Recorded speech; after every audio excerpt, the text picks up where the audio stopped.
Operation pink की। और इसकी बात इसलिए करने वाले हैं क्योंकि यमुना की लहरों पर गुलाबी जहर तैर रहा है। यमुना के पानी में गुलाबी झाग नजर आने लगा है। सवाल है कि यमुना के हालात ऐसे क्यों हुए? जब यमुना सफाई के लिए सरकार पूरा जोर लगा रही है, यमुना सफाई के लिए बड़ी बड़ी मशीनें लगाई गई हैं, तो यमुना को प्रदूषित आखिर कौन कर रहा है? कहां से यमुना में गुलाबी जहर आने लगा है?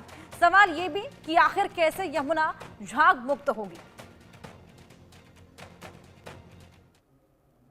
ये देखिए मेरे हाथों में अभी भी आपको पूरा पिंक कलर जो है वो दिखाई दे रहा होगा, और मेरे शर्ट का कलर और मेरे हाथ का कलर लगभग सेम हो गया है, क्योंकि मैंने वो झाग उठाया था और झाग के उठाने के बाद जो झाग सूखा है तो ये कलर आप दिखाई देगा आपको। और ये देखिए, ये आपको झाग साफ आपको दिखाई देगा, झाग कैसे बनता हुआ दिखाई दे रहा है।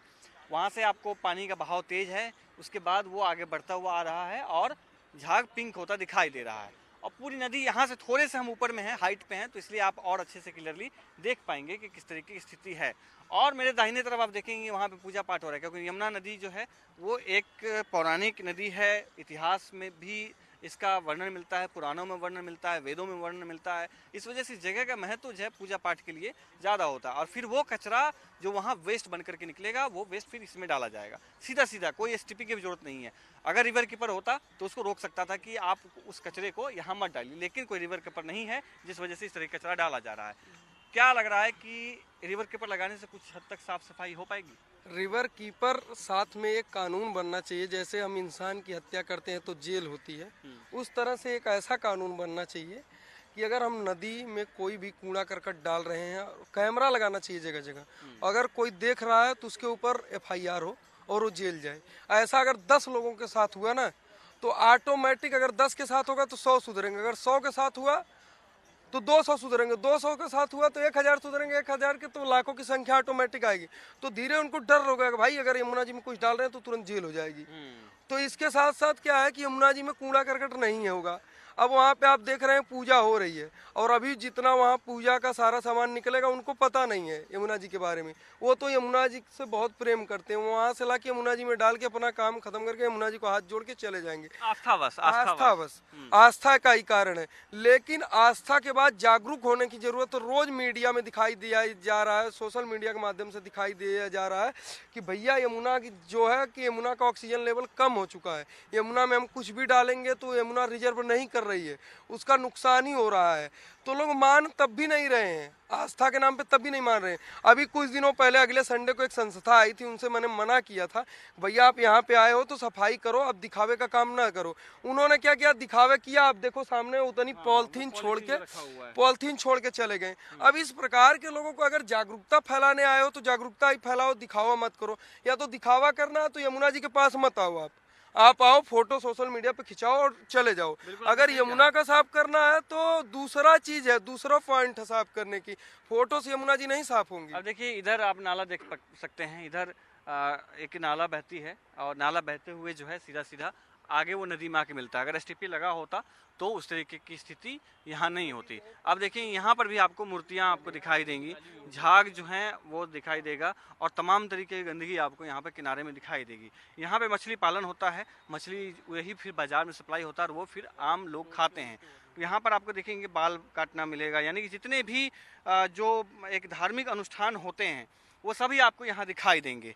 ये देखिए मूर्तियाँ, ये भगवान हैं, भगवान कृष्ण हैं, भगवान हनुमान जी हैं। इस मूर्तियां को हम लोगों ने यही नहीं एमसीडी की एक गाड़ियां भर के हम लोगों ने ये मूर्तियां निकाला है यमुना जी के अंदर से। हनुमान जी की बहुत बड़ी मूर्ति वहां पे देखोगे, ये भगवान से जिन्होंने प्यार किया, पूजा किया, आज भगवान को छोड़ दिया नाले में। अगर आपको इतना ही भगवान से प्रेम है तो सोने चांदी की मूर्तियां बनवाओ ना, क्या जरूरत है मिट्टी की मूर्ति लाने की, पत्थर की मूर्ति लाने की। एक छोटे से सोने चांदी की मूर्ति लाओ। वो जमाने दूसरे थे जब हम पत्थर की मूर्तियां लाते थे, तब जनसंचार कम था, अर्थव्यवस्था कम थी, लोग कम थे, जनसंख्या कम थी। आज जनसंख्या बढ़ चुकी है, जनसंख्या के साथ खाद्य सिस्टम बढ़ गया है, जनसंचार बढ़ गया है। जब ये सारे सिस्टम बढ़ेंगे, जब सिस्टम बढ़ेंगे तो उसके साथ साथ प्राकृतिक के ऊपर प्रकोप भी बढ़ेगा, और जब प्रकोप बढ़ेगा तो विनाश का कारण बनेगा। विनाश का कारण आप देख सकते हैं, जैसे यमुना जी हैं, यमुना जी गंदी हो चुकी है, तो ये विनाश का एक कारण ही है। ये दिल्ली एनसीआर के लोगों के लिए बहुत दुर्भाग्य का बात है कि जो हमें कैंसर जैसे, पथरी जैसे, बाल झड़ने, तमाम प्रकार की पेट में जो रोग हो रहा है, उसका कारण जानते हैं आप क्या है? ये यमुना का पोल्यूटेड पानी। बिल्कुल सही कहा आपने दुर्गा जी। और जिस तरीके से तमाम, मैं फिर से दिखाता हूँ आपको कि किस तरीके से स्थिति है। देखिए, ये मैं यहाँ पे बैठा हुआ हूँ, हमारे कैमरा पर्सन अविनाश जी हैं, और अविनाश जी भी और मैं और जितने हमारे साथ में लोग थे, वो उस बदबू को महसूस कर पा रहे हैं कि बिना मास्क के यहाँ खड़ा रहना कितना मुश्किल है। लेकिन इंडिया न्यूज़ इस बात की जिम्मेदारी लेता है कि दर्शकों को रियल चीज़ें जा पाएँ, इसलिए हमने रिस्क लिया है। बिना मास्क के हम यहाँ पर हैं ताकि आपको समझा सकें, आपको बता सकें कि कितना खतरनाक ये केमिकल है। अब ये देखिए, पिंक आपको दिखाई देगा, ये चारों तरफ आपको ये दिखाई देगा। ये पिंक सीधा सीधा केमिकल हैं जो डाइंग फैक्ट्री से सहादरा ड्रेन के माध्यम से, और जो अन्य जो हैं वो किस तरीके के यहाँ पर आप देख सकते हैं कि लगातार जमता जा रहा है। आप देखेंगे चारों तरफ यही हालात हैं, और स्थिति ऐसी है कि चारों तरफ आप झाग देखेंगे, और हमने आपको पीला झाग भी दिखाया हुआ है, हमने वाइट झाग भी दिखाया हुआ है, और आप नया एक झाग देख लीजिए जो पिंक कलर का झाग है वो दिखाई देता है। और अब देखना आगे यह है कि आगे जो 3 साल आने वाला है, जिसमें कहा गया है कि 3 सालों बाद में यमुना साफ हो जाएगा, देखना यह है कि ये वादे जो हैं कितना पूरा हो पाता है। कैमरा अविनाश के साथ में मैं आदित्य कुमार, इंडिया न्यूज़, दिल्ली। बहुत खतरनाक भी है, 115 भी है। यमुना नदी को किस तरीके से जो ड्रेनेज सिस्टम है वो दिल्ली वाले बर्बाद कर, दोबारा सीओडी, ठीक जो सारा ना जो कह रहे हो ना, वो इंडस्ट्रियल वेस्ट आ रहा है, ये सारा ओखला का इंडस्ट्री का वेस्ट इसी में आ रहा है। ठीक है, इसका ये 300 है। देखें अभी करेंगे गुरुजी, आपने बोलिएगा, बोले। यमुना की स्थिति दिन प्रतिदिन खराब होती जा रही है, इतनी जहरीली कि यहाँ पर कोई सांस लेना भी मुश्किल हो जाए, लोग यहाँ खड़े नहीं हो सकते। मैं मौजूद हूँ यहाँ पे, और मेरे कैमरा पर्सन अविनाश हैं, और हम दोनों इस बात को महसूस कर पा रहे हैं कि यहाँ पर खड़ा होना कितना खतरनाक है, कितनी बदबू आती है, और किस तरीके से जो दिल्ली के ड्रेनेज सिस्टम है वो सीधे सीधे यमुना में आकर मिलता है, किस तरीके से केमिकल वेस्ट इसमें मिलता है वो मैं आपको दिखाता हूँ। ये अबू फजल ड्रेन है, जो पूरे दिल्ली के जो ओखला के साइड के जितने भी इंडस्ट्रीज हैं, वो सारे इंडस्ट्रियल वेस्ट इसमें सीधे सीधे यमुना में मिलते हैं। आप देखेंगे ये आ रहा है ड्रेनेज सिस्टम यहाँ से, और ऐसे आकर के यमुना की धारा में वो मिल रहा है। और जो झाग क्रिएट हो रहा है, आप झाग पहली बार देखेंगे कि ये जो झाग आपको पिंक कलर का झाग है, आपने वाइट झाग देखा होगा लेकिन पिंक आपको पहली बार दिखाई देगा। पिंक इसलिए क्योंकि जो केमिकल वेस्ट है जो वाटर से रिएक्ट कर रहे हैं, उसके बाद ये केमिकल जो है रिएक्शन के बाद में कलर चेंज होता जा रहा है। जो पूरे यमुना नदी में जो भी स्थिति होती है ये इन नालों की वजह से ही है। और आप चारों तरफ देखेंगे वाइट झाग आपको दिखाई देगा, पानी की बहती धारा आपको दिखाई दे रही होगी, लेकिन केमिकल वेस्ट की वजह से ये जहरीला जो झाग है वो लगातार जो है बनता जा रहा है। अब ये देखिए ऊपर में आपको ये जो काला साफ दिखाई दे रहा है, ये भी केमिकल वेस्ट ही है जो आपको टार जैसा दिखाई देगा। ये देखिए, मैं आपको इसमें हाथ में लेके दिखाता हूँ। ये देखिए, ये टार जैसा जो हाल है ये केमिकल है पूरा, और ये मानव के शरीर पे किस तरीके से असर करता होगा डायरेक्टली या इनडायरेक्टली, ये सब भी बहुत ही सवाल निशान खड़े करते हैं कि कितना खतरनाक ये ड्रेन है। अब ये देखिए, ये ऊपर से सतह हटाने के बाद जो आपको साफ झाग जो है ये दिखाई देगा। हमारे साथ सचिन हैं, हमारे साथ में एनके अग्रवाल जी हैं, दोनों से बात करेंगे। सर, सबसे पहले आपसे बात करेंगे क्योंकि आप सालों से दिल्ली में रह रहे होंगे, और इधर ये देखिए, इधर ये खेती हो रही है, क्या असर पड़ रहा होगा इस खेती से उस पे? ये पूरा जहर है एक तरह से। ये खेती में जो गंदे पानी से जो सिंचाई होती है, जब फल खाते हैं, इनके जो सब्जियां खाते हैं घरों में, उनसे ही कैंसर की बीमारी पैदा होती है। जब हम पहले देखते थे यहाँ पे इतनी हरियाली, इतने अच्छे अच्छे खेत होते थे, सब्जियां जाती थी पूरी दिल्ली के लिए, नोएडा के लिए, और आज ये दृश्य देख करके इतना मन द्रवित होता है कि आज हमने यमुना जी को क्या बना दिया। इसके स्वयं हम खुद जिम्मेदार हैं। जब तक पब्लिक खुद अवेयर नहीं होगी तब तक ऐसा कुछ नहीं हो सकता। गवर्नमेंट को और पब्लिक को मिलकर ये काम करना पड़ेगा। देखिए, आपकी ह्यूमन और जो केमिकल वेस्ट किस तरीके से मिलते हैं यहाँ पे, मेरे हाथ में देखिए, मेरा हाथ आप पूरा पिंक देखेंगे, मेरे शर्ट का कलर भी सेम उसी कलर का है और मेरे हाथ का भी कलर वही है। हालांकि मैंने होली नहीं खेली है, ये होली का कलर नहीं है, ये मैंने जो पानी छुआ था ये उसका असर है। मेरे हाथ पे पूरे आप देख सकते हैं किस तरीके से स्थिति है। सचिन, आप इधर आइए जरा। सचिन, आप यमुना पे काम कर रहे हैं, और ये खेती इधर से देख रहे हैं हम, केमिकल वेस्ट हमने दिखाया, नाला हमने दिखाया। हमने उस गांव को भी दिखाया है जो गांव किस तरीके से प्रभावित है यमुना और हिंडन के खराब पानी की वजह से, हर घर में पथरी और कैंसर की दिक्कत है। ये खेती अगर हो रही है, आम लोगों को क्या फर्क पड़ रहा होगा? देखो कहीं ना कहीं हम इसको डेली यूज़ में अपना यूज़ करते हैं, क्योंकि ऐसा कोई घर नहीं होता है जहाँ पे खाना ना बनता हो। और ये सब्जियां हैं कि किसी न किसी रूप में हमारे घर तक पहुँच रही हैं, और ये सब्जियां पेस्टिसाइड तो ऑलरेडी यूज़ हो ही रहा है। दूसरा जो ये सिंचाई के लिए जो ये पानी यूज़ कर रहे हैं, तो इसी नदी और नाले का एक तरफ आपके नाला है और दूसरी तरफ नदी है, और ये नाला इतना ज़्यादा खतरनाक है कि इस टाइम ये तीसरे नंबर पे सबसे ज़्यादा जो केमिकल COD जो है सबसे ज़्यादा इसी का बढ़ा हुआ है। अच्छा, COD मतलब कि chemical Chemical Oxygen oxygen Demand। Demand, यानी कि पूरे दिल्ली में इधर ये ओखला पड़ता है। मैं यहाँ दिखाऊंगा, हमारे कैमरे पर आपको दिखाएंगे, अविनाश भाई आपको दिखाएंगे कि ये ड्रेनेज है, और ये चारों तरफ जो आपको दिखाई दे रहा होगा, ये जो पूरे ओखला साइड का जो इंडस्ट्रियल इलाका है उसका जितना पानी है, जितना केमिकल है, वो यहाँ आता है, और उसका जो असर है ये झाग आप साफ दिखाई दे रहा होगा आपको। और COD यहाँ का सबसे ज़्यादा है। COD तीसरे नंबर पे साहिबाबाद और सादरा ड्रेन के बाद तीसरे नंबर पे सबसे ज़्यादा इसी का COD बढ़ा हुआ है। COD अब मैं आपको दिखाता हूँ, सादरा ड्रेन भी जस्ट यहाँ से दूसरे तरफ, अविनाश भाई उधर की तरफ दिखाइएगा, वो जो इलाका है, वो जो आपको बड़ी बिल्डिंगें दिखाई दे रही है, जो इलेक्ट्रिक पोल दिखाई दे रहा है, उस साइड में सहादरा ड्रेन जो है आकर के मिलता है। यानी कि 2 बड़े COD के वाले जो नाले हैं वो यहीं पर आकर के मिलते हैं, जिसकी स्थिति आप साफ देख सकते हैं। तो सचिन, एक बात बताइए कि COD क्या असर पड़ रहा होगा मानव के शरीर पे, या जो भी केमिकल रसायन कितना ज़्यादा है आप खुद देख सकते हैं कि अपने हाथ आपको कुछ देर में अगर आप इसको नहीं करेंगे, सारे आपके स्किन में रैशेज हो जाएंगे। लास्ट टाइम आपकी जो वीडियो थी जो अक्टूबर में, उसके बाद आप मेरे से बेहतर तो आप ही बताएंगे उस टाइम आपके साथ क्या कंडीशन है। हाँ, वो मेरे ख्याल से 5-7 दिन तक। तक तो आप दिखे भी नहीं थे मार्केट में।